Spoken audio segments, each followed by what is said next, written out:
Hi, welcome. Enjoy the content, subscribe, and turn on notifications. Greg Lawson was sitting alone in the kitchen, staring at the plate of food cooling on the table. The house was quiet except for the low hum of the refrigerator and the distant sound of the TV his kids were watching in the living room. He ran a hand over his face, still processing the words Vanessa had thrown at him just minutes earlier. "You're a failure, Greg. I deserved better than this." The words echoed in his mind like a broken bell, out of tune and relentless.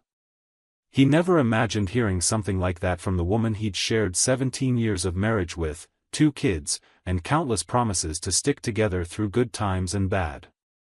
Greg was 43 and worked as an operations manager for a logistics company in Portland, Oregon. It was a solid, respectable job that paid the bills and allowed the family to live comfortably in a 3-bedroom house in the suburbs. He'd never been the kind of man who dreamed of mansions or sports cars. For Greg, success meant waking up every day knowing his kids had a roof over their heads, food on the table, and a present father. He came home at the same time every night, helped make dinner, attended his kids' games, and spent Sundays on the couch watching football with them. That was happiness to him, or at least it used to be. Vanessa, however, seemed to have changed over the past 2 years. She'd started making sharp comments about his salary, about their 7-year-old car, about the modest vacations they took to campgrounds or nearby towns. Greg tried not to take it personally, thinking it was just a phase, maybe frustration with her own career as an administrative assistant at a medical clinic. But the comments grew more frequent and sharper. She began comparing him to her friends' husbands, men who owned businesses, traveled overseas, and bought expensive gifts. Greg tried talking things through, but Vanessa would either deflect or erupt into arguments that led nowhere. He remembered when they'd first met 20 years ago at a mutual friend's party. Vanessa had been vibrant and full of energy, and Greg had fallen for her instantly. She used to say he was different from other men, that he had something special. In the early years of their marriage, they'd been happy. They lived in a small apartment, barely had money to go out on weekends, but they were together, and that was enough. Or at least Greg had thought it was enough. Over time, especially after the kids were born and responsibilities piled up, Vanessa started to change.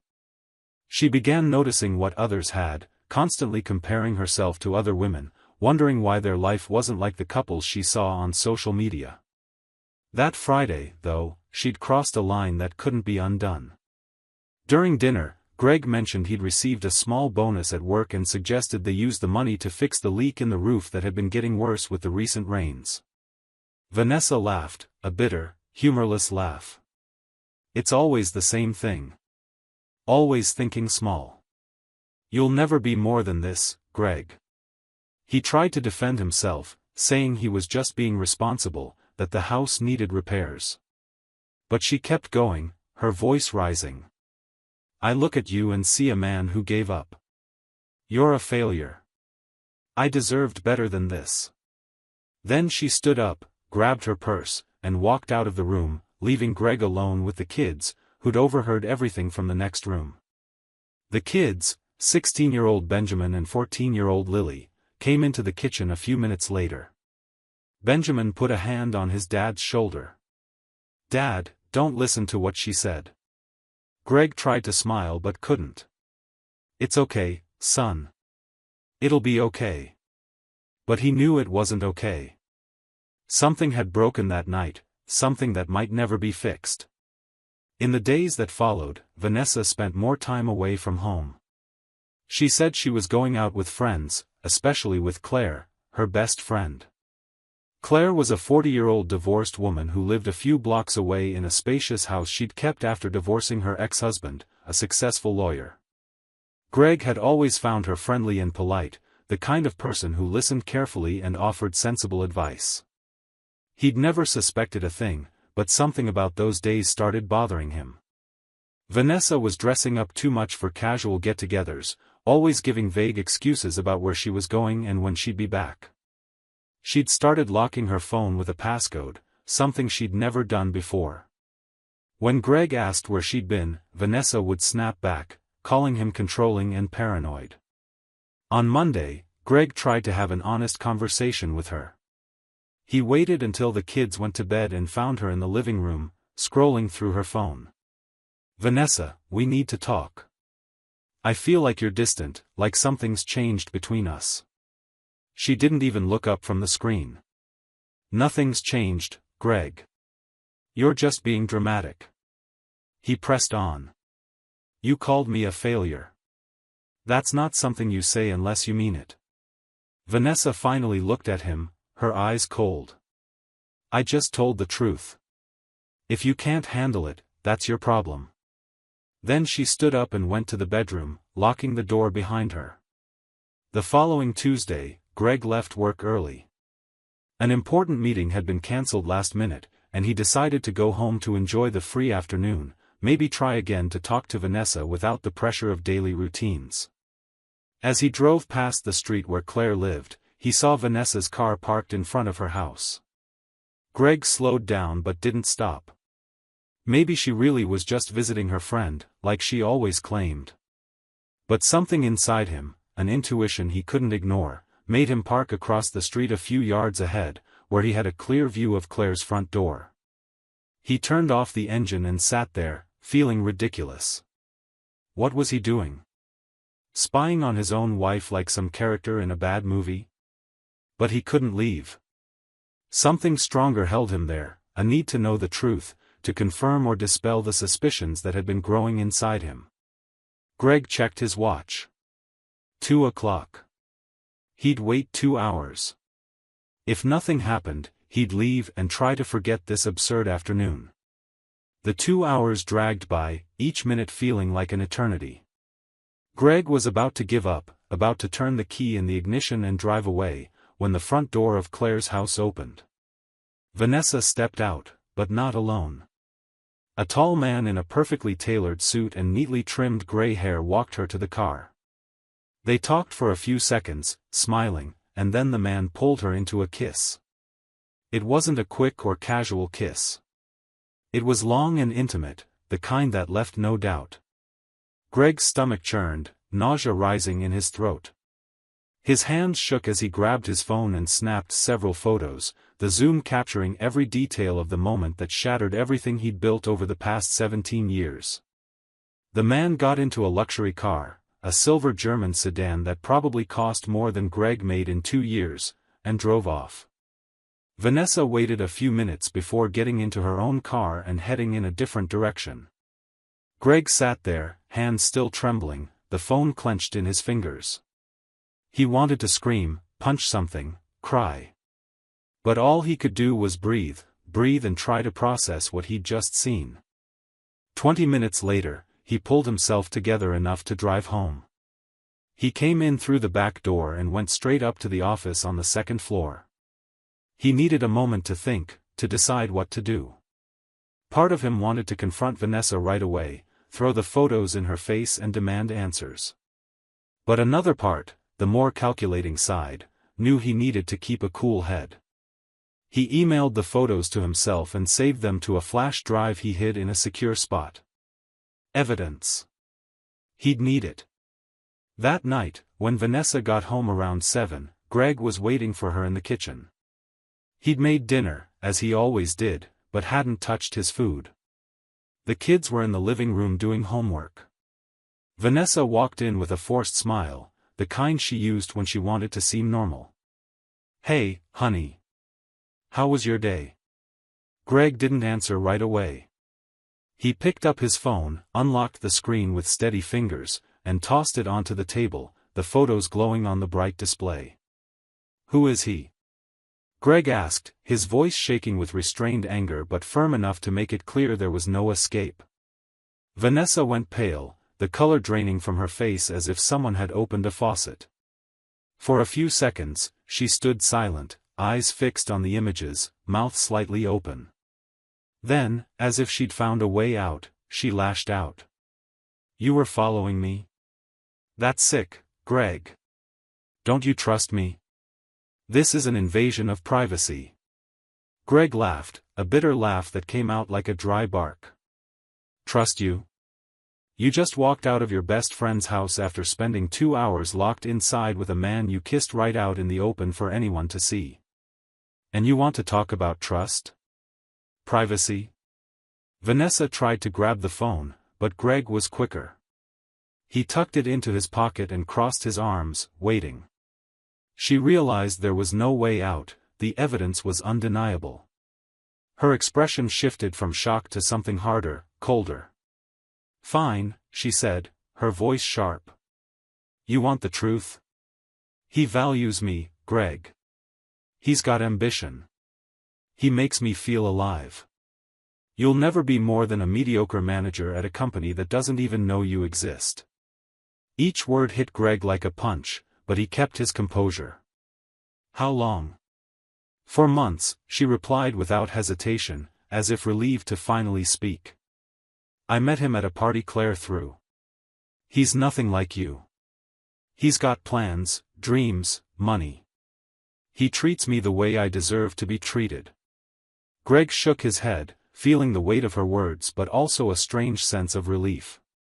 He'd spent years trying to please a woman who would never be satisfied, who would never see him as enough. Then pack your things and go live that wonderful life you think you deserve, he said, his voice steady, without a hint of hesitation. But don't come back. Not to me, not to this house, not to these kids you just betrayed as much as you betrayed me. Vanessa grabbed her purse, shot Greg one last look of contempt, and slammed the door on her way out. The sound echoed through the house, and Greg stood alone in the kitchen, taking deep breaths to calm his racing heart. He went upstairs to the kids' room, where Benjamin and Lily sat in silence. They'd clearly heard everything. It's okay, Greg said, even though he knew it wasn't. We'll be okay. I promise we'll be okay. 2 days later, on Thursday afternoon, the doorbell rang. Greg was in his office, on the phone with a lawyer discussing the next steps in the divorce. He hung up and went downstairs to answer. When he opened the door, he found Claire standing there. She looked nervous, almost ashamed, her hands clasped in front of her. Greg, I need to tell you something, she said, her voice low, almost a whisper. He invited her in and offered coffee, but she politely declined. They sat in the living room, and Claire took a deep breath before starting. I didn't know anything until this week. Vanessa asked me to cover for her a few times over the past few months. She said she needed time alone, that she was stressed about the marriage, that she needed space to think. I believed her. I tried to be a good friend. But then, last Tuesday, I came home early from work. I saw his car parked on my street. I didn't know who he was, but something felt off. I came in through the back door and I saw them, Greg. They were in my living room. She used my house as an alibi, like I was part of it. Greg felt anger rising again but stayed calm. Who is he? Claire hesitated, as if deciding how much to reveal. His name is Richard Callahan. He owns an investment firm here in Portland. He's got money, lots of it. And he's married, Greg. He has a wife and 3 kids. Vanessa knew that from the start. She told me about it like it was exciting, like some romantic adventure. I ended our friendship that same night. I can't be part of this. I can't look you or your kids in the eye knowing I helped, even unintentionally.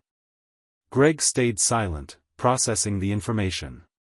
Richard Callahan. A name to put to the face he'd seen in the photos. Claire leaned forward, her eyes locked on his, filled with what looked like a mix of pity and admiration. I always thought you deserved so much better, Greg. At barbecues, at parties, I saw how you treated Vanessa, how you cared for your kids. You're a good man, a present father. Vanessa never saw that. She always wanted more but never realized she already had everything. In the days that followed, Greg dove into the separation process. He hired an experienced lawyer, a serious 50-year-old man who'd handled dozens of infidelity cases. They built a solid case with the photos, Claire's testimony, and even text messages Greg had recovered from Vanessa's old phone, messages she thought she'd deleted but were saved in the cloud. The texts were explicit, full of Richard's promises about trips they'd take together, about the life they'd have once he'd sorted things out with his wife. Vanessa fought back, hiring an expensive lawyer and claiming she deserved half of everything, including the house Greg had bought before they were married and renovated over the years. She tried to paint Greg as an absent, emotionally distant husband who'd driven her into another man's arms. But the evidence weighed heavily against her. When questioned privately by the judge, the teenagers made it clear they wanted to stay with their father. Benjamin, with the steady voice of a young man coming into his own, told the judge he'd witnessed his mother's constant humiliation of his father and no longer trusted her. Lily, through tears, said she didn't want to live with someone who'd destroyed their family.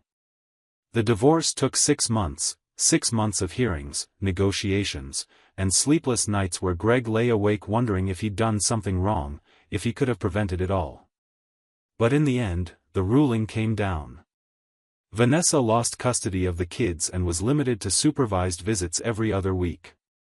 She also lost the house, receiving only a small portion of the assets and minimal alimony. The judge made it clear that her infidelity and use of a friend's home for extramarital affairs demonstrated a lack of character and judgment, qualities essential for child custody. Furious and humiliated, Vanessa moved to Seattle, convinced Richard would follow her so they could finally live the life they'd planned in their messages. She called him, sent texts, even showed up at his office. But reality was cruel and different from what she'd imagined. Richard never intended to leave his wife. To him, Vanessa had just been a convenient distraction, a no-strings-attached fling that made him feel young again. When she showed up in Seattle, he was blunt and almost cruel in his honesty. "I never promised anything beyond what we had. You knew I was married. This was just fun, nothing more." Vanessa ended up alone in a small one-bedroom apartment in Seattle, working as a receptionist at a dental clinic, a job that paid less than half what she'd earned in Portland. The life she thought she deserved, the fancy dinners, the trips, the luxury gifts, all vanished like smoke. She tried reconnecting with her kids, calling every week and sending presents for birthdays and holidays. But Benjamin and Lily were polite yet distant. They never fully forgave her for destroying the family over something so empty. Meanwhile, Greg began rebuilding his life brick by brick. Claire started showing up again, first with excuses about bringing over extra food she'd cooked, then offering to help with the kids when Greg had to work late. Slowly, they began talking more, getting to know each other beyond the superficial interactions of parties and barbecues. Claire was nothing like Vanessa. She appreciated the little things, laughed at silly jokes, and enjoyed quiet nights at home watching old movies. She saw Greg for who he was, without trying to mold him into something he wasn't or couldn't be. 6 months after the divorce was finalized, on a Friday night, Greg and Claire sat on the deck behind the house, sipping wine and talking about everything and nothing. The kids were asleep, the night clear and starry. Claire looked at him and said, almost shyly, "Greg, I know it's still early, that you've been through a lot. But I need to tell you. I like you. For real. Not just as a friend, but as something more." Greg smiled, a genuine smile he hadn't given in a long time. "I like you too, Claire. You've shown me there are still good people in the world, people who value what really matters." They started dating officially, taking things slow, with no rush. Greg's kids immediately approved, saying Claire made them feel welcome and valued in a way their own mother never had. Claire never tried to replace Vanessa or become the mother they already had. Instead, she became a friend, a confidant, someone they could trust. A year later, on a sunny Saturday morning, Greg was in the kitchen making coffee when Claire walked in, still in her pajamas, her hair adorably messy. She wrapped her arms around him from behind, resting her head against his back, and they stood like that for a moment in comfortable silence. "You know I love you, right?" she said, her voice soft as a whisper. Greg turned to face her, cupping her face in his hands. "I know. And I love you too. More than I ever thought I'd be able to love someone again. Claire looked into his eyes, eyes that had seen so much pain and disappointment but now sparkled with something new. You were never a failure, Greg. You were always a fresh start waiting to happen. And I'm so lucky to be here to see it, to be part of it. Greg kissed her, feeling a peace he hadn't experienced in years, maybe decades. He thought of Vanessa, how she'd thrown away something valuable because she couldn't see past appearances, past money and status. He thought of Richard, a man who had everything materially but nothing emotionally, who treated people like disposable objects. And he thought of himself, how he'd almost believed he really was a failure, that he wasn't enough, that he needed to be more to deserve love and respect. But he wasn't a failure. He never was. And now, standing beside someone who truly saw him, who recognized his worth, Greg understood a deep truth: being called a failure by someone who can't recognize real value is actually a kind of freedom. Because only when you shed the weight of someone who doesn't deserve you can you finally become who you were always meant to be. Greg didn't need to be richer, more ambitious, or more impressive.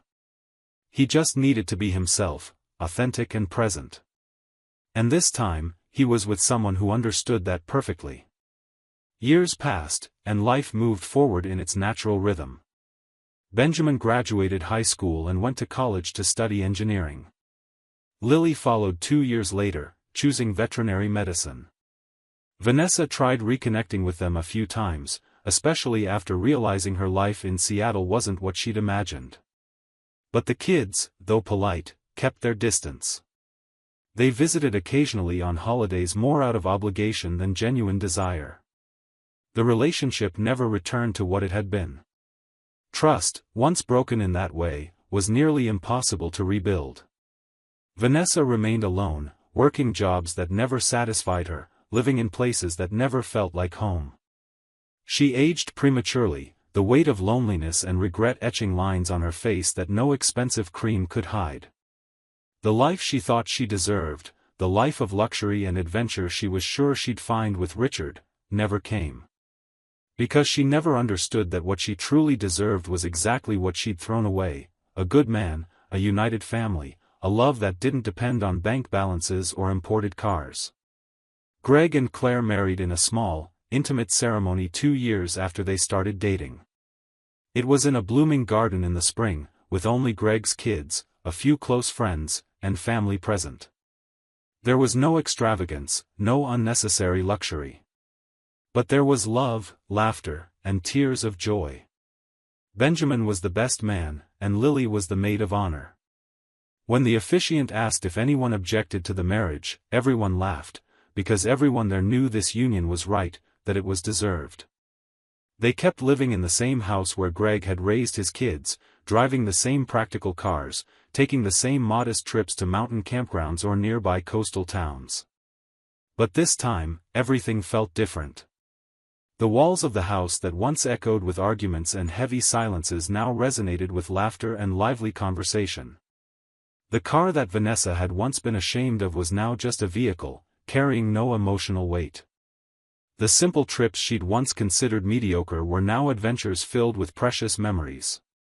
Because this time, Greg was with someone who saw value where Vanessa had only seen failure. Claire recognized the richness in small moments: Sunday breakfasts made together, evening walks in the park after dinner, nights reading side by side on the couch.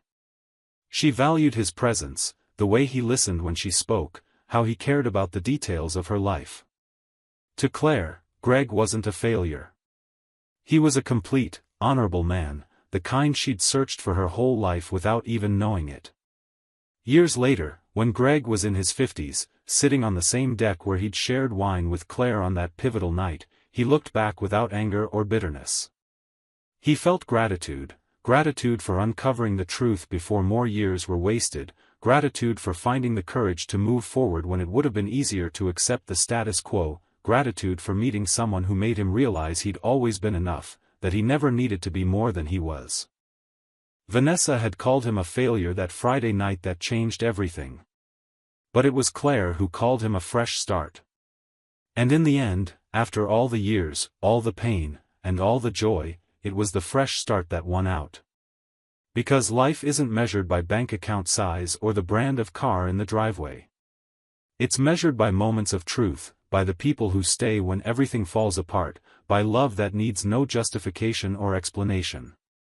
Greg learned that being called a failure by someone who can't recognize worth isn't a sentence, it's a liberation.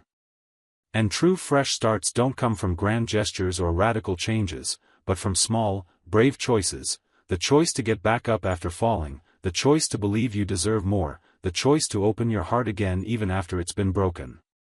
And so, under Portland's starry sky, with Claire by his side and the certainty that he'd found his place in the world, Greg finally understood it was never about being enough for Vanessa. It was about being enough for himself. And in the end, he always was. Thank you for watching the video. If you enjoyed it, don't forget to subscribe to the channel and turn on notifications so you won't miss any updates. See you next time. Hi, welcome. Enjoy the content, subscribe, and turn on notifications. Mitchell had always believed he'd built something solid. 12 years of marriage, a comfortable house in the Atlanta suburbs, 2 cars in the garage, and annual vacations to predictable but pleasant destinations. At 38, he was a respected corporate lawyer, one of those who put on a suit every morning and came home expecting to find the same person he'd exchanged vows with at the altar. Amanda, his wife, worked as a freelance graphic designer, which meant flexible hours and a routine far less structured than his. Mitchell had never seen that as a problem.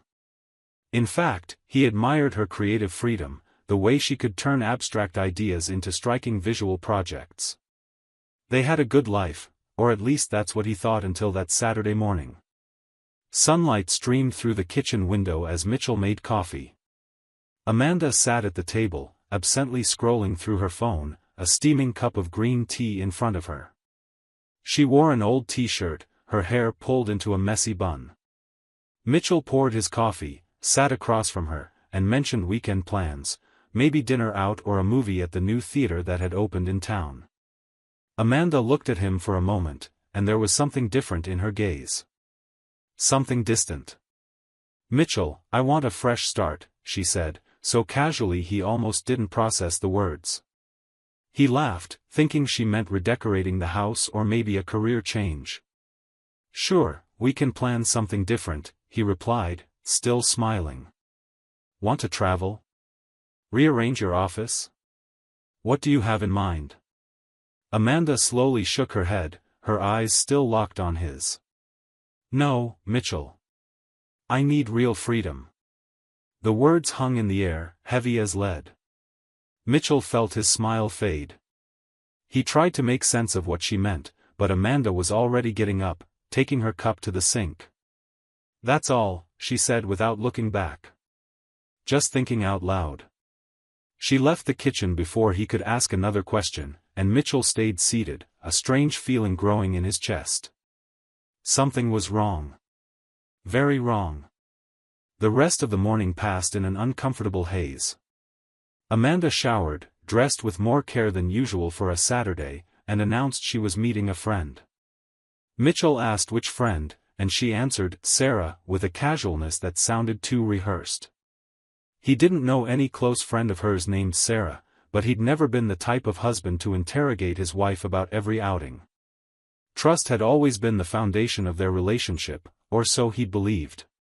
When Amanda left, Mitchell was alone in the silent house. He tried to distract himself with work, opened his laptop, reviewed some contracts, but couldn't focus. Her words kept echoing, real freedom. What did that even mean? Freedom from what? From him? From the marriage? His unease turned into something darker, a suspicion he tried to push away but kept creeping back. He glanced at the computer Amanda used for work, a shared desktop in the office. She'd always left her session open, never hidden passwords or kept digital secrets, at least not as far as he knew. Mitchell got up and walked to the office. The computer was in sleep mode. He moved the mouse, the screen lit up, showing the desktop cluttered with design software icons. He opened the browser, feeling dirty for doing it but unable to stop himself. The browsing history was right there, unprotected. He started scrolling, not even sure what he was looking for. And then he saw it. Recent searches that made his stomach churn: how to ask for divorce without confrontation, rights in divorce after 12 years of marriage, discreet hotels in Atlanta. Each line felt like a stab. Mitchell sank heavily into the chair, his heart pounding in his ears. He wasn't stupid. He knew exactly what this meant. Amanda wasn't just daydreaming about some vague, fresh start. She was planning to leave the marriage. And those discreet hotels could only mean one thing. Anger rose in him, hot and suffocating, but he forced himself to take deep breaths. He was a lawyer, he handled complicated cases every day. He knew uncontrolled emotion led nowhere. He needed concrete proof. He needed certainty. He remembered a recent case at the office involving the recovery of deleted messages in a workplace dispute. He'd learned about simple software that could access message backups from cloud-synced apps. Mitchell downloaded one of those programs, connected Amanda's phone, which she always kept synced to the cloud, to the computer, and started the recovery process. In less than 10 minutes, he had access to conversations she'd carefully deleted. Conversations with a contact saved only as K. The messages dated back 3 months. At first, they were casual, even professional. Kevin, Mitchell discovered as he scrolled further, was a client of Amanda's, someone she'd done a branding project for. But the conversations quickly turned into something far beyond professional. Compliments about her work became compliments about her appearance. Project talk turned into personal confessions, frustrations, dreams. And then, about 2 months ago, the first explicit message. Kevin saying he couldn't stop thinking about her. Amanda replying that she felt the same. Mitchell read every word, feeling increasingly sick. The most recent messages were devastating.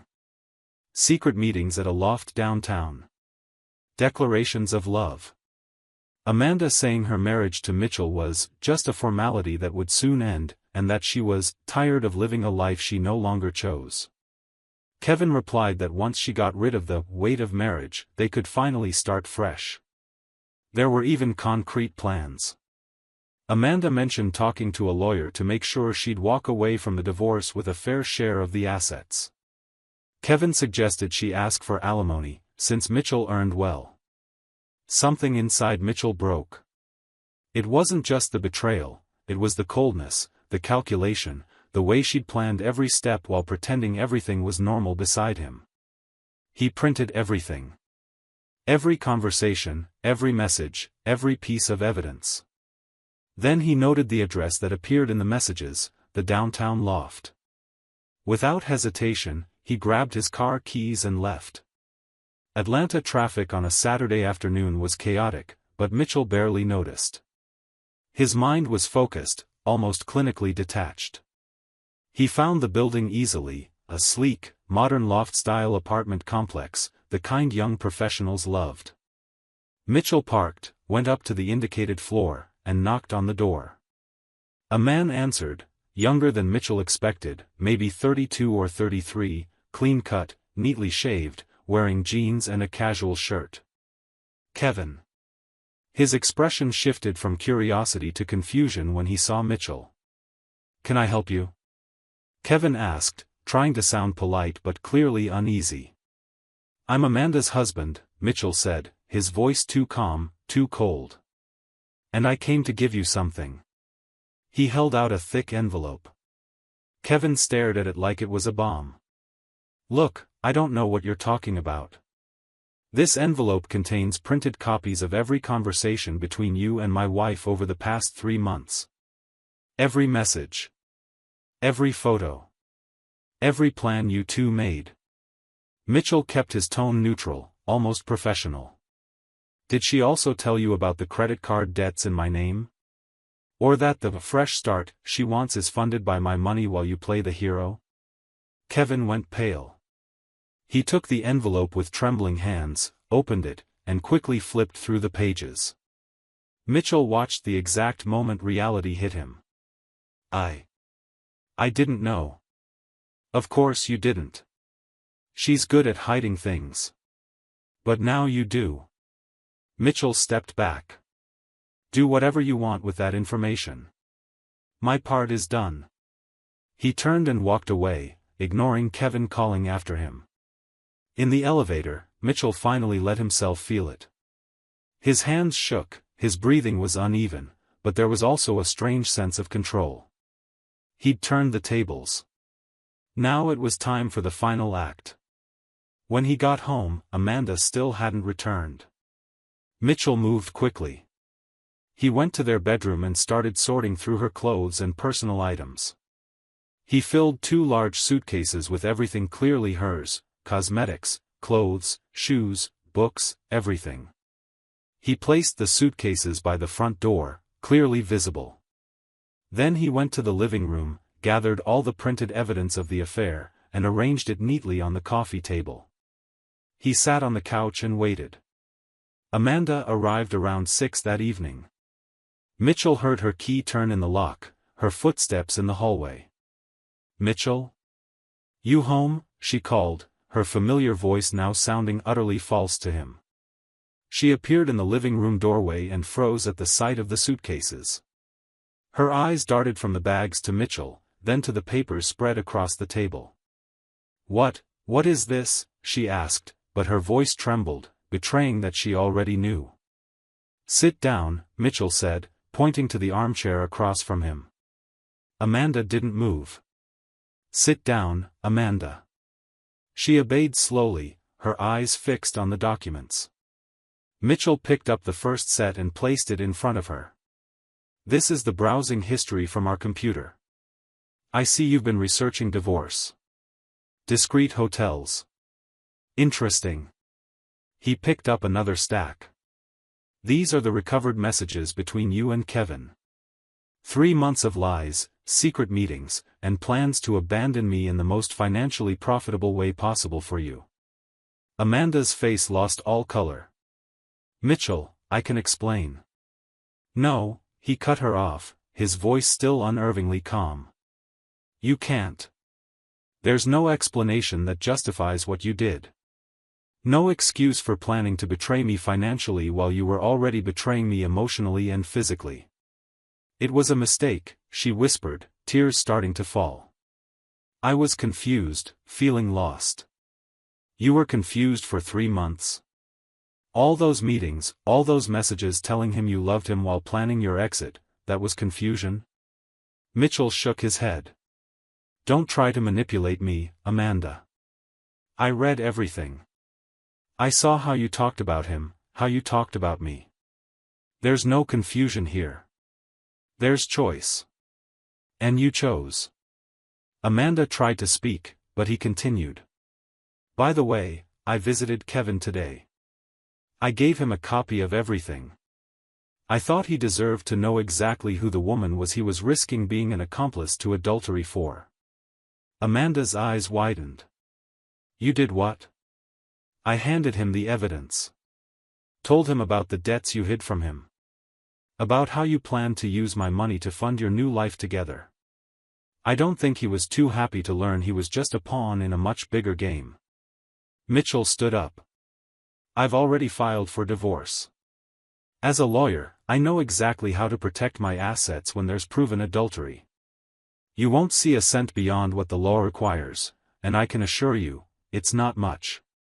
"Mitchell, please," Amanda was openly crying now.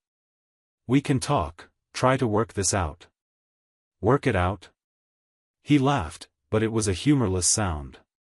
"You wanted freedom, remember? You wanted a fresh start. Congratulations, Amanda. You got it. But you'll start over alone, without my house, without my name, and without my money. Your bags are by the door. I suggest you find a hotel. A discreet one, since you researched so many." Amanda tried to step closer, but Mitchell took a step back. "No. Don't touch me. Don't try to convince me of anything. You destroyed 12 years in the blink of an eye, and I won't give you the satisfaction of seeing me beg or fight. Just leave." She stood there for a long moment, sobbing, searching for words that never came. Finally, defeated, Amanda picked up the suitcases and walked out. Mitchell heard the door close and stayed in the empty living room, the silence pressing down on him like a shroud. He should have felt victorious, but all he felt was an immense emptiness. The days that followed were mechanical. Mitchell threw himself into work, focusing on complex cases that demanded his full attention. At night, he returned to the silent house and forced himself to cook, to keep up a routine. Friends started noticing changes, and he eventually told a few close ones what had happened. Their reaction was unanimously supportive. No one could believe Amanda had done that. The divorce proceedings moved surprisingly fast. Amanda tried to contest some points, asked for more time, more money, but Mitchell was relentless. He had the evidence, the law was on his side, and, more importantly, he had the moral certainty of someone who'd been betrayed. The judge was sympathetic to his case, especially after reviewing the documented proof of infidelity and Amanda's financial exploitation plans. The ruling favored Mitchell on nearly every count. Amanda walked away from the marriage with a minimal amount, essentially only what she directly contributed over the years. Weeks later, Mitchell learned through mutual acquaintances that Kevin had ended things with Amanda less than a week after their confrontation. Apparently, discovering she'd hidden significant debts and planned to use divorce money to start a new life with him was too much. Kevin didn't want to be the next one footing her financial and emotional bills.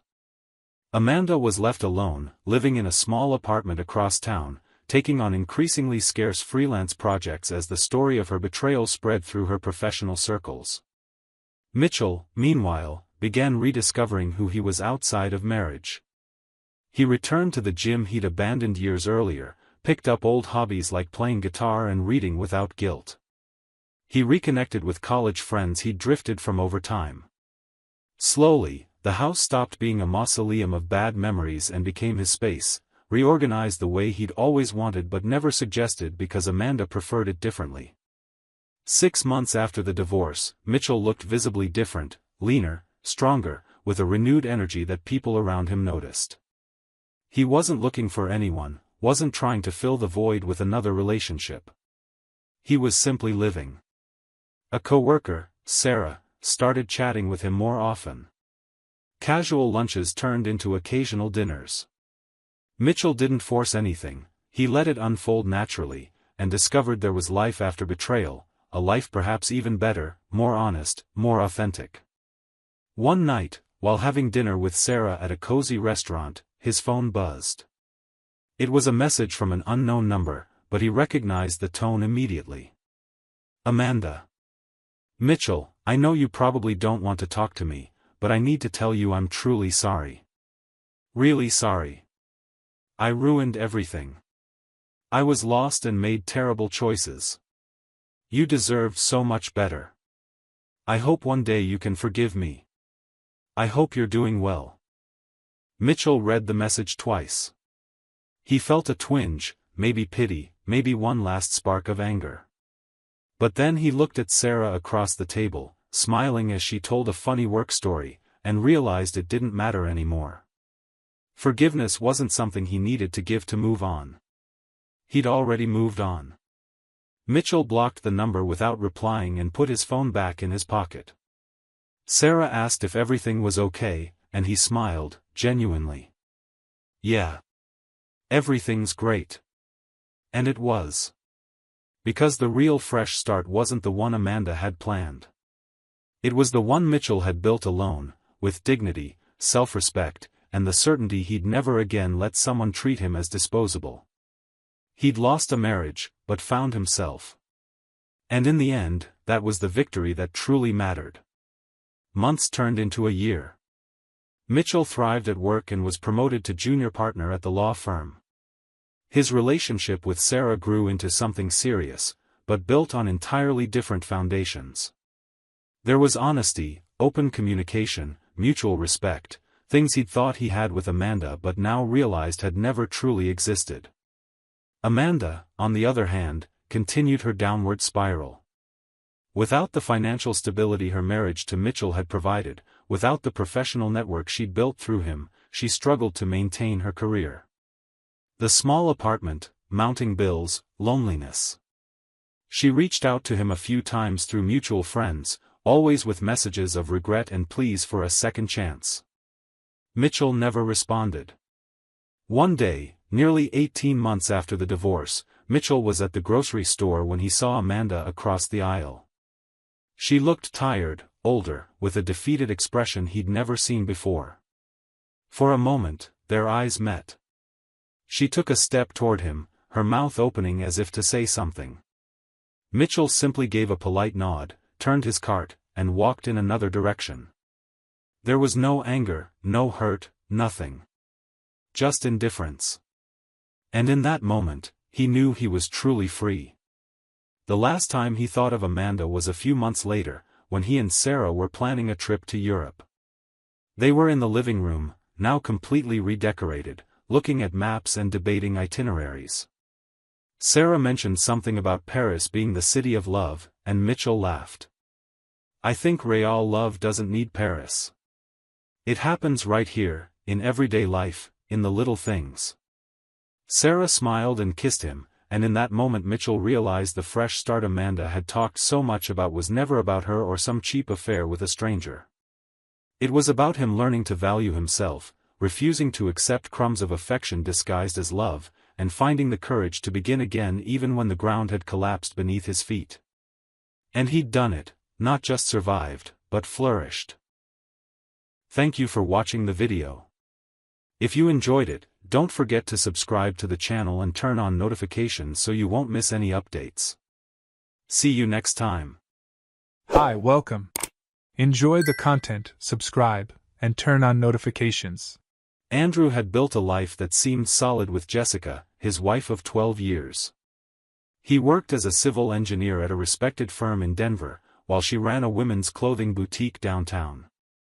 They had 2 kids, Olivia, 9, and Benjamin, 6, and lived in a comfortable house in the suburbs.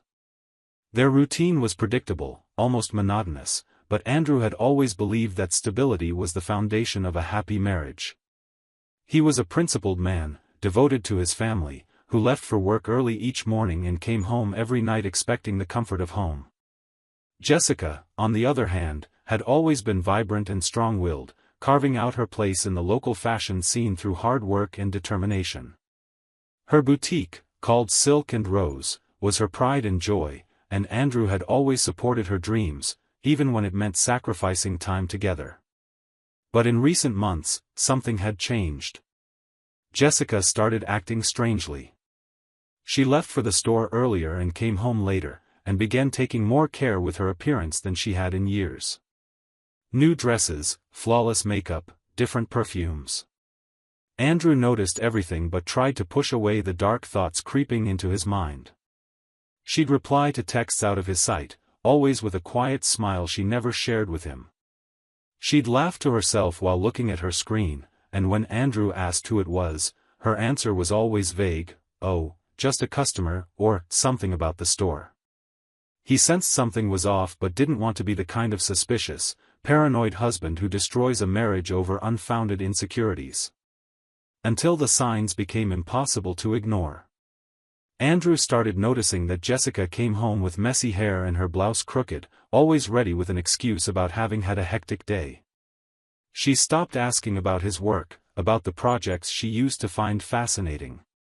Their conversations grew shallow and mechanical. And worst of all, she stopped looking him in the eyes. Andrew had known this woman for nearly 15 years, and he knew when something was wrong. That's when he made the hardest decision of his life. 3 days before that fateful dinner, he hired a private investigator. The detective's name was Raymond Cole, a middle-aged former cop who discreetly handled infidelity cases. Andrew felt miserable doing it, as if he were betraying his wife's trust, but the doubt was eating away at his peace. He needed to know the truth, even if it meant uncovering something that would destroy everything. Raymond assured him he'd be discreet and would have a full report in just a few days. Andrew paid up front, left the detective's office with a heavy weight in his chest, and went home pretending everything was normal. That night, Jessica suggested they go out to dinner. "It's been a while since it's just been us," she said, with a smile Andrew couldn't quite read. He agreed, hoping maybe she was trying to reconnect, to reclaim something they were losing. Jessica's parents watched the kids, and they went to an Italian restaurant they used to visit for special occasions. It was a cozy place, with soft lighting, live music, and a menu they both loved. Andrew tried to relax, but the tension was there, pulsing just beneath the surface. They ordered wine and talked about trivial things, and for a moment Andrew almost convinced himself he was overreacting, that it was all just paranoia. But then, halfway through the meal, Jessica set down her fork, looked him straight in the eye, and asked, "Do you still trust me?" The question came out of nowhere, slicing through the air like a blade. Andrew's stomach turned. Her tone was strange, a mix of challenge and curiosity, as if she were testing the waters. He froze for a moment, his mind racing. Did she know about the detective? Had Raymond been discovered? Or worse, was she about to confess something and wanted to see if he suspected anything? Andrew couldn't hide his discomfort. He felt his face flush and his heart race. He didn't answer the question.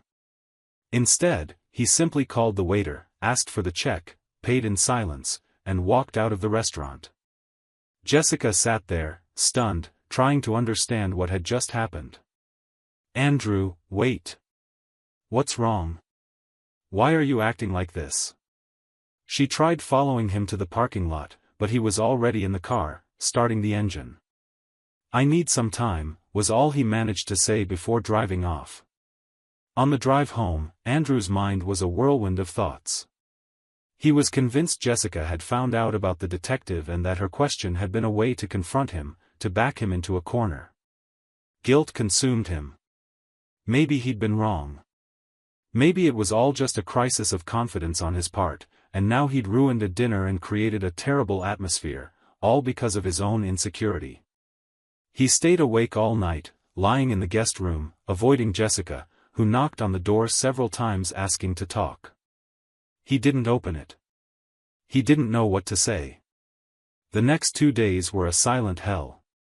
Andrew and Jessica barely spoke. She tried to start conversations, but he responded with one-word answers, still tormented by guilt and uncertainty. The kids sensed something was wrong but were too young to grasp the gravity of the situation.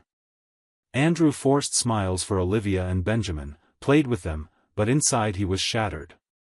He even considered calling Raymond to cancel the investigation, admitting he'd made a mistake in trying to fix things with Jessica. But something held him back. A voice inside told him he needed to know the truth, no matter the cost. On the morning of the second day after dinner, Andrew got a call from Raymond. "I need you to come to my office today. I have the report." The detective's voice was serious and professional, but there was something in it that made Andrew's stomach sink. He said he'd be there in an hour. He made up an excuse about an urgent work meeting and left the house without looking at Jessica. She was in the kitchen, making breakfast for the kids, and the sadness in her eyes almost made him change his mind. Almost. In Raymond's office, Andrew sat in a worn leather chair, hands trembling as the detective opened a brown folder on the desk. "I'm sorry, Andrew. I wish I were wrong, but I'm not." Raymond started showing him the photos. Jessica entering a hotel downtown. Jessica leaving the same hotel 2 hours later, hair messy, blouse wrinkled. And then, the photo that destroyed Andrew, Jessica kissing a man at the hotel entrance. The man was Greg, her business partner at the boutique. Andrew knew Greg. He'd had dinner with him and his wife, Claire, on several occasions. They'd seemed like a happy couple. And there was Greg, cheating on his own wife with Jessica. Raymond went on. They meet at least 3 times a week. Always at the same hotel, always during lunch. I managed to record some of their conversations too. He placed a recorder on the desk and pressed play. Jessica's voice filled the room, clear and unmistakable. I can't keep pretending, Greg. I want to be with you for real. We need to figure out a way out of this. Greg's voice replied, I know, love. But we have to be careful. Claire suspects something, and Andrew's an idiot, but he's not blind. If he finds out, it'll complicate everything. Jessica laughed. Andrew is so wrapped up in his work he barely notices me. He's predictable, boring. You're everything I've ever wanted. Andrew turned off the recorder. He couldn't listen anymore. He felt a mix of rage, humiliation, and a deep pain that seemed to tear through his chest. Raymond handed him a flash drive with all the evidence, photos, videos, audio recordings, hotel check-in and check-out logs, meticulously documented. What are you going to do now? The detective asked. Andrew took a deep breath, wiped away a tear that insisted on falling, and said, I'm going to end this. Today. Andrew left Raymond's office with the folder of evidence under his arm and a determination he didn't know he had. He wasn't a confrontational man by nature, but something inside him had changed. He wouldn't be the predictable idiot Jessica and Greg thought he was. He drove straight to the Silk and Rose boutique. It was 10 in the morning, and he knew both Jessica and Greg would be there, getting the store ready to open. He parked out front, took a deep breath, and walked in. Jessica was behind the counter organizing accessories, and Greg was in the back working on the computer. When Jessica saw Andrew, she tried to smile, but it faded the moment she saw his expression. Andrew, what are you doing here? I thought you had a meeting today. He didn't answer. He just walked up to the counter, threw the folder onto it, and said, open it. Jessica frowned, confused. What? Open the folder, Jessica. Now. His voice was cold and controlled, but there was an intensity that made Jessica instinctively step back. She opened the folder with trembling hands and saw the photos. Her face went pale instantly. Greg, hearing the commotion, came from the back. What's going on here? Andrew turned to him, his eyes full of restrained anger. What's going on, Greg, is that you two are liars, cheaters, and cowards. And now everyone's going to know it. He pulled the flash drive from his pocket and tossed it onto the photos. There's more. A lot more. Recordings, videos, everything. I know it all. Jessica tried to speak, but no words came out. Greg, however, tried to take action. Andrew, look, I can explain. Andrew laughed, but it was a bitter, humorless laugh. Explain what, Greg? How you were sleeping with my wife while yours was at home taking care of your kids. Or how you two laughed at me, calling me an idiot and boring. You don't need to explain anything. I already know it all. Jessica finally found her voice. Andrew, please, let me talk. This isn't what you think it is. It's not what I think it is. Andrew grabbed one of the photos and held it in front of her face. Isn't this you kissing him? Isn't this you walking into a hotel with him? Isn't that your voice saying I'm predictable and boring? Tell me, Jessica, what exactly am I getting wrong? She started to cry, but Andrew felt no pity. He only felt a vast emptiness. I trusted you.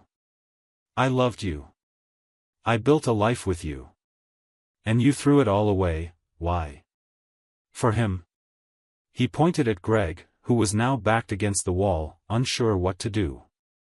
Greg tried to step forward. Andrew, look, this was a mistake.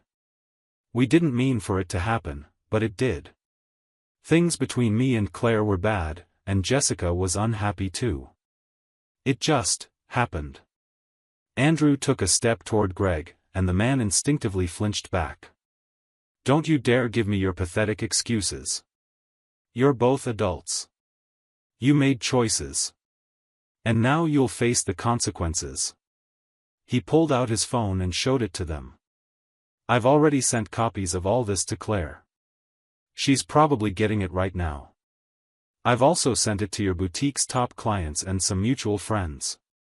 Within hours, everyone will know who you really are." Jessica panicked. "Andrew, no. You'll destroy everything, the store, my reputation, everything." Andrew looked at her with a coldness he didn't even recognize in himself. "You destroyed everything the moment you decided to betray our family. I'm just showing the truth." He turned to leave, but before reaching the door, he looked back one last time. "Oh, and Jessica, about that question at dinner. Do you still trust me?" "The answer is no. Never again." And with that, he walked out, leaving Jessica and Greg in the middle of the chaos they'd created themselves. In the hours that followed, Jessica and Greg's world collapsed. Claire received the evidence and immediately confronted Greg, throwing him out of the house in front of the neighbors. She called Andrew, thanking him for exposing the truth and saying she, too, would file for divorce. The boutique's customers, many of them married women who valued integrity, began canceling orders and boycotting the store. Negative comments flooded Silk and Rose's social media pages, and within a week, the boutique's reputation was ruined. Jessica tried to defend herself, posting public apologies, but nothing worked. People didn't forgive betrayal, especially when it involved such elaborate and cruel lies. Andrew, meanwhile, hired one of Denver's top divorce attorneys. With irrefutable proof of infidelity, he held an extremely strong position. Jessica tried to negotiate, begged for a second chance, pleaded with him to think of the kids, but Andrew was resolute. He wasn't cruel, but he was no longer the man who accepted humiliation. During the custody hearing, Andrew's lawyer presented the evidence, including recordings where Jessica showed contempt for her husband and emotional irresponsibility. The judge, considering Jessica's emotional instability and questionable choices, granted Andrew primary custody of Olivia and Benjamin. Jessica would have supervised visits until she could prove she was emotionally fit to care for the children. Greg faced his own consequences. Claire filed for divorce and secured a favorable asset division, leaving Greg in a tough financial spot. He tried to stay on as a boutique partner, but public pressure and financial losses forced Jessica to shut the business down. Greg ended up selling his share for a fraction of its worth, and the two parted on bitter terms, blaming each other for the disaster. The relationship that had seemed so intense and passionate couldn't survive the weight of reality. Without the thrill of secrecy and betrayal, they realized they had nothing in common but guilt.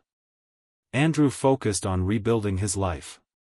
He moved into a smaller house closer to the kids' school and restructured his routine to be more present in Olivia and Benjamin's lives. The children, initially confused by the separation, gradually began to understand that their father was doing his best for them. Andrew sought therapy to process the pain and betrayal, and slowly started to heal. He wasn't ready for a new relationship, but he was no longer trapped in the past. He'd done what needed to be done, exposed the truth and protected his dignity and his children's. Jessica, on the other hand, watched her life fall apart completely. She lost the boutique, the house, custody of her kids, and most of her friends. Her family was disappointed in her choices, and she found herself alone, trying to rebuild a life she destroyed herself. She took a job at a department store, far from the glamour she'd once enjoyed, and moved into a small apartment. Visits with her children were painful, she saw disappointment and confusion in their eyes. Olivia, especially, stopped speaking to her for weeks after learning the truth. Jessica realized too late the cost of her choices.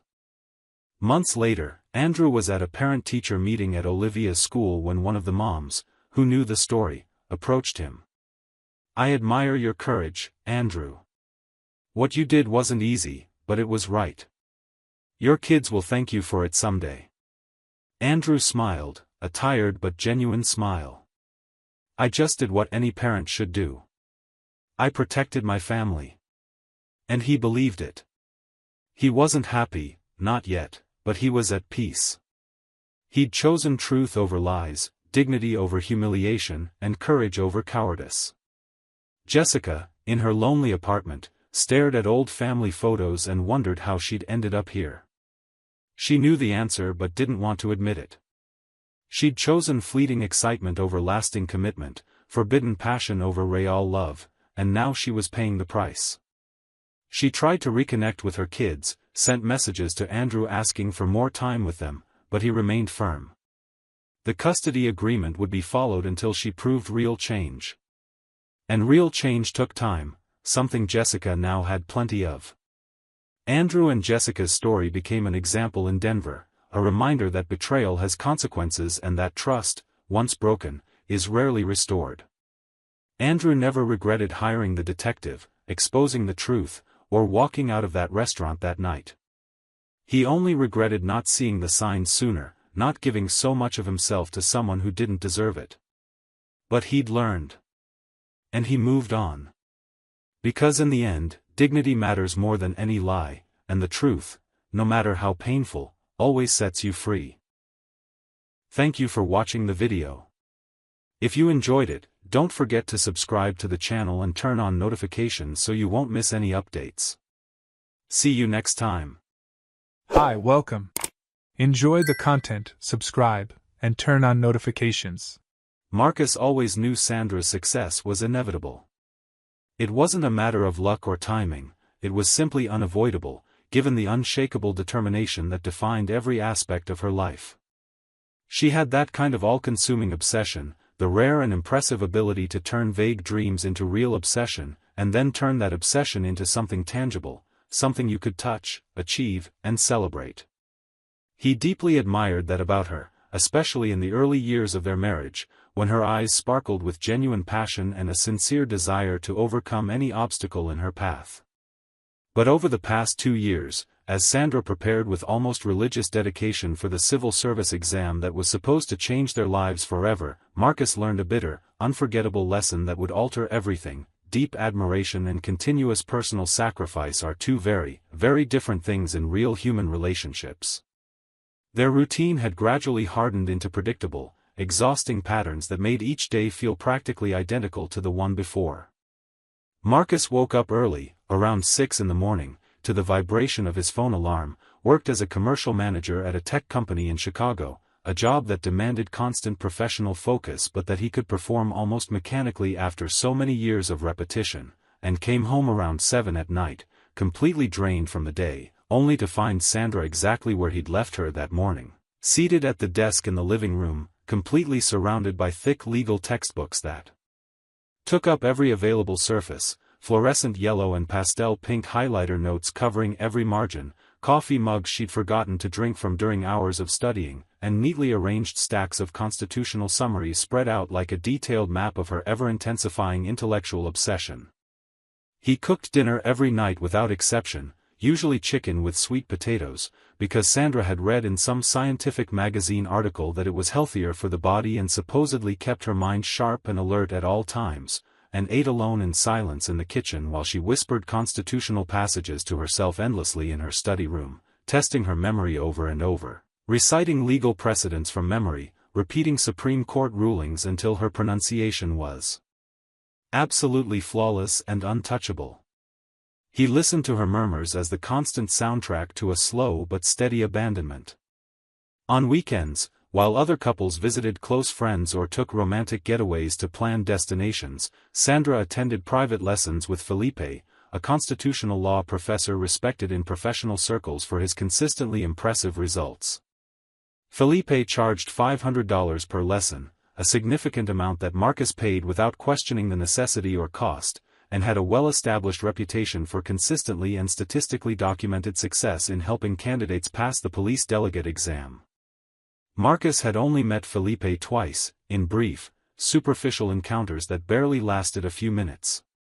On both occasions, Felipe was in too much of a hurry, with Sandra always rushing out to arrive exactly on time for her private lessons, her eyes already darting toward the next urgent appointment, the next critical study session, the next goal that completely filled her mind. Marcus never questioned anything about those private lessons. He never asked direct questions about how they actually worked, how long they lasted, or what the specific content of the sessions was. That was simply the relentless price of Sandra's dream, and he was psychologically willing to pay it in full, without audible complaints or openly expressed resentment. When the official exam results were released on a Monday in April, under a clear sky and pleasant temperatures that promised a true spring, Marcus felt a wave of pure relief course through his entire body like a renewing electric current that reignited him. Sandra had placed first, not second, not third. She had claimed the absolute top spot on the list of approved candidates. He immediately called close friends he hadn't seen in months, her family who lived in 2 different states across the country, and co-workers he hadn't spoken to in even longer. He reserved the best Italian restaurant in Oak Park, a place they'd always passed by and promised to visit as a couple but never managed to go to, and invited 15 people, close friends who knew their full story together, blood relatives like uncles, aunts, and beloved cousins, and university classmates of Sandra's who deeply admired her. He asked them to prepare a special table by the large window facing the street, bathed in the golden afternoon light. He bought a bottle of 1999 Chianti, carefully selected with the help of an experienced sommelier who knew him by name and history as a frequent customer. He requested that imported French champagne be chilled for the toast he'd give with genuine enthusiasm. He ordered a custom cake that read "Delegate Sandra" in dark artisanal chocolate letters. He organized everything perfectly, every detail thought through and reconsidered multiple times. Everything that day made crystal clear, absolute sense, every sacrifice he'd made without complaint, the countless dinners eaten alone in deep silence, the lonely nights while she studied obsessively without pause, the repeatedly postponed Mexico vacation plans that never materialized year after year. His marriage stood on solid, unshakable foundations, or so he sincerely believed with every fiber of his being, and now they would finally share the fruit of the joint effort and dedication he'd patiently built. Marcus had invested absolutely everything in that success, not just financially, through rising tuition and expenses, but emotionally, psychologically, spiritually, with every fiber of his human existence. And now he would reap the meaningful reward of having been precisely the kind of man who supported his partner without questioning, without constant complaining, without demanding genuine reciprocity or mutual, balanced attention. But before the party happened, before any organized celebration, before any solemn toast was raised, Sandra asked to talk to him privately that night. They were in the bedroom Marcus had painstakingly renovated. Sandra stood by the window, deliberately avoiding his eyes in an obvious and painful way, that nervous manner that clearly signaled decisions had already been secretly made long ago and were now being revealed to the world in an irreversible way. Marcus sat on the edge of the king-sized bed they'd bought together a few years earlier, the same bed where they'd slept side by side but emotionally separated for months without real, deep communication. He waited with painful anticipation, his heart already sensing what was coming. "Marcus, I need to be honest with you about everything," Sandra began, her voice trembling slightly, that tremor rising from the deepest part of her chest. "Over the past few months, during my intense studying, developed feelings for Felipe. Feelings that go far beyond professionalism and academic admiration.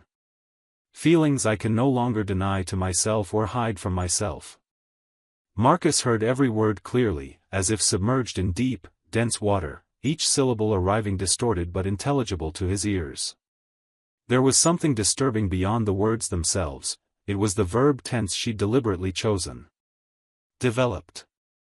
Continuous past tense. While she obsessively studied in the living room, while Marcus supported her unconditionally without question, while they made travel plans that never left fragile paper, while he sacrificed his own deep personal ambitions and long-held desires. "And what exactly are you telling me with all this?" Marcus asked slowly, though he already intuitively knew the full, devastating answer that was coming. The specific details were unnecessary and would only cause more accumulated pain. There was only one possible ending to this story being told with such calculated coldness. The details were merely superficial variations on a theme that had already been played out, lived, and internally completed long ago. "That I can't be here with you anymore, Marcus. You've become completely invisible in my life over these years. Felipe understands me in a way you never truly could, or even tried to properly. He sees me as a whole, complex person, as someone with legitimate and important ambition. You can't see that in me because you're too focused on yourself and your limitations. You accepted invisibility as a position of comfort, and I accepted your invisibility too for a long time, but it completely suffocated me from the inside, like I was drowning in sand. He makes me feel alive again, Marcus. He makes me feel important. Marcus felt each word like a direct punch to the chest that left him breathless, each one collected and stored inside to reopen wounds in the future that would never fully heal. So you're breaking up with me, then? Now? On the very day you should be celebrating your hard-earned victory? Yes. I'm ending it today, Marcus. I need to leave this house by the end of the week. Felipe has already arranged a new, nice apartment for us to live together. I deserve this, believe it or not. I deserve to be with someone who sees me completely, who understands the true magnitude of who I am as a whole person. The party was hastily cancelled an hour before it was set to begin. Marcus called the restaurant with some excuse, an urgent family emergency, a tragic accident without specifics, lies that slipped from his mouth like cold water. People received messages about the changed plans without explanation. No one asked many details about the sudden cancellation. Nobody really wants to be the bearer of bad news to others.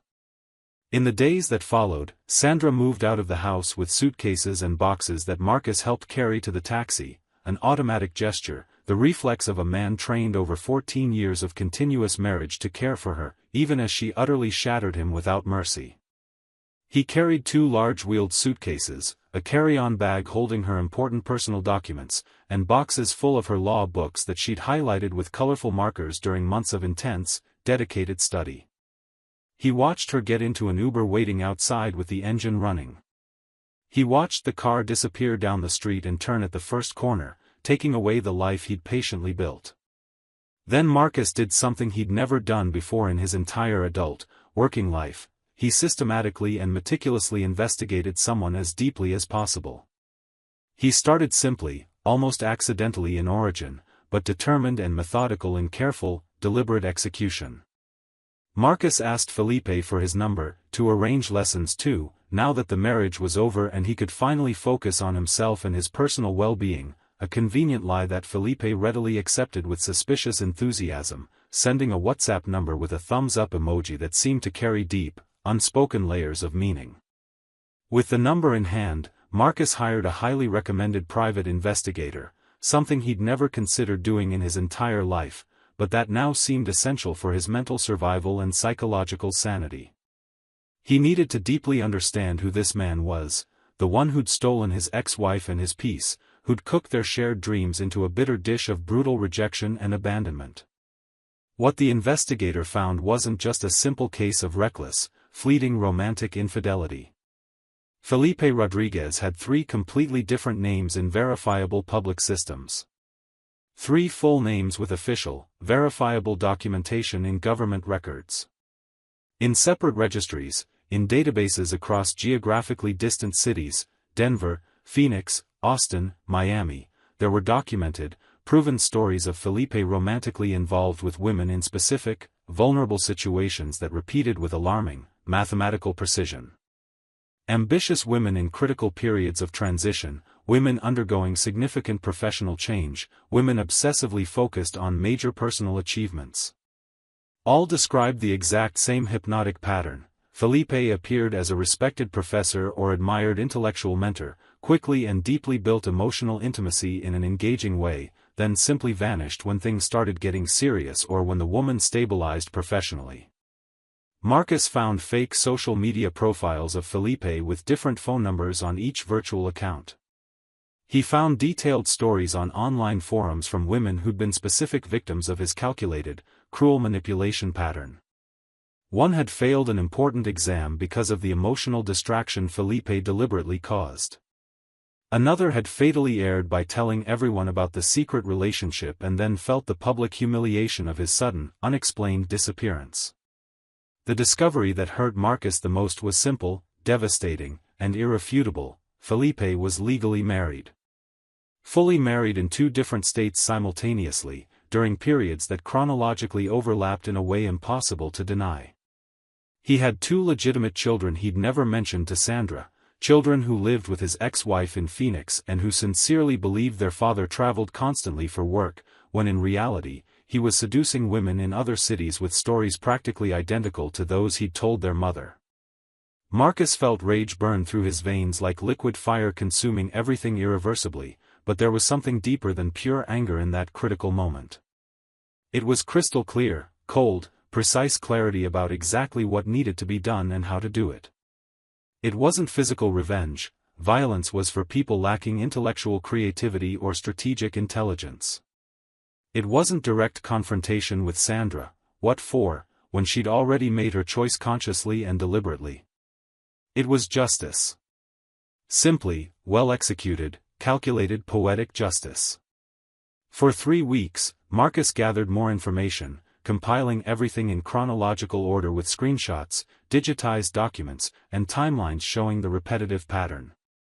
He waited for the exact moment. He knew Sandra would be summoned to the official swearing-in ceremony as a civil police delegate, an event scheduled for 3 weeks after the exam results, in early May. That was the perfect place.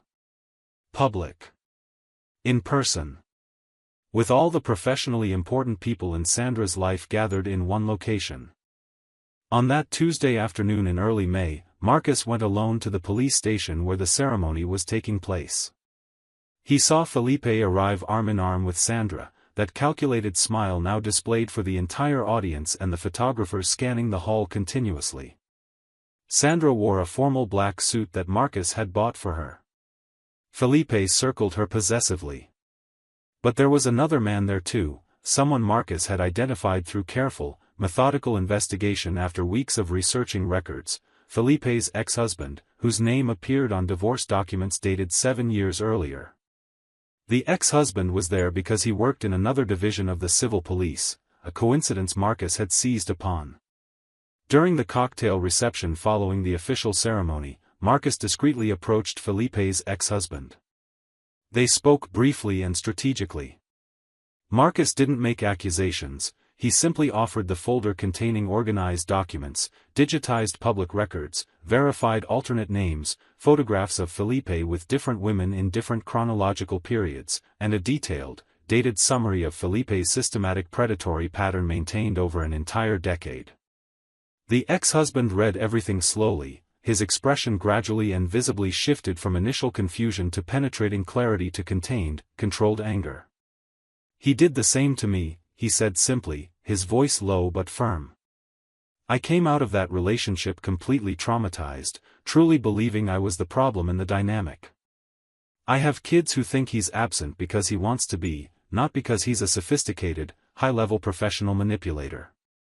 That night, the ex-husband discreetly shared the information with important people in the department where Sandra now worked as a new delegate. He didn't confront Felipe in front of her during the ceremony, he simply ensured the information reached the right people through appropriate, protected channels. A delegate cannot be romantically associated with someone under investigation for systematic fraud and documented identity crime. Professional reputation is everything in that highly regulated career. 3 days later, Felipe disappeared from Chicago. He simply vanished, as he'd done before in other geographically distant cities, leaving a vague email about urgent family emergencies requiring his immediate presence in Denver. Sandra called Marcus a week later, once reality finally hit her with full force. Her voice was completely different, no longer elevated by unshakable certainty, but broken by slow, painful, overwhelming understanding of her own actions. She'd discovered everything about Felipe through her own frantic, desperate investigations. She'd obsessively researched every detail, found online stories from other women in identical situations and unmistakable repetitive patterns, and realized far too late that she'd destroyed her marriage for an illusion that evaporated in just weeks. She offered sincere apologies during the call, pleading. She asked to talk in person. Marcus gently declined, not out of cruelty or revenge, but because there was simply nothing left to discuss that could be repaired. He'd offered unconditional support, constant self-sacrifice, love that bordered on self-loathing. She'd chosen to disregard all of it, chosen his invisibility as the main reason for rejection, when in truth, she'd been blind to everything he'd genuinely offered. Marcus spent the following months like a man slowly learning to live in a body unfamiliar to him. He'd lost far more than a marriage, he'd lost a fundamental belief that effort and loyalty were real currencies in human relationships. But he'd also gained something invaluable, absolute clarity about who he was as a person. He reconnected with friendships he'd completely neglected. He traveled to places he'd indefinitely postponed: Colorado, California, Utah, Arizona. He requested a significant promotion at work, something he'd never considered while constantly tending to Sandra's career. He got the promotion. His colleagues noticed something fundamentally different: healthy determination, genuine focus coming from within him, not from a desperate need to appear right to someone else. 2 years after the final divorce papers were signed, Marcus met Catherine at a corporate innovation conference in Denver, by chance, without planning. She was an executive at a reputable sustainability company, a woman who'd built her own career without sacrificing her relationships. Unlike Sandra in absolutely every way, she didn't call him invisible, she saw him completely. When Catherine worked on an important project, Marcus offered natural, healthy support, never destructive self-sacrifice. Catherine asked him not to even do that. "I want you here with me, not disappeared into my work," she said sincerely one night. Marcus understood there were people who valued genuine support without demanding complete disappearance. Sandra navigated a career that had begun irreparably tainted. The connection to Felipe circulated through internal whispers that didn't fade easily. She was transferred to a police station in a distant Chicago suburb. She kept working, performing her duties adequately, but the feeling of having achieved something grand had turned into the feeling of having built something on quicksand that the wind had blown away. A few years later, Marcus saw an online news article while having coffee with Catherine. Felipe had finally been arrested in Denver on multiple charges of fraud, identity crime, and systematic breach of trust. Documented victims had come forward publicly, a federal investigation was involved, verified relationships existed across 3 states, and false identities had been created for each woman and specific context. Marcus didn't feel satisfaction when he read the full news. He felt only serene, quiet recognition that justice, even when delayed, inevitably and inexorably finds its way. He never spoke about his role in it to anyone except Catherine, who found out by accident. Catherine didn't judge, she understood Marcus had done what he believed was right. Marcus simply knew he'd done the right thing, he'd exposed the truth in a way that allowed truth to defend itself, without needing violence or destructive dramatic confrontation. Life continued its natural course. The years passed. And Marcus finally learned that sometimes the best revenge isn't against those who hurt us, but simply living well and happily despite them. Thank you for watching the video. If you enjoyed it, don't forget to subscribe to the channel and turn on notifications so you won't miss any updates. See you next time.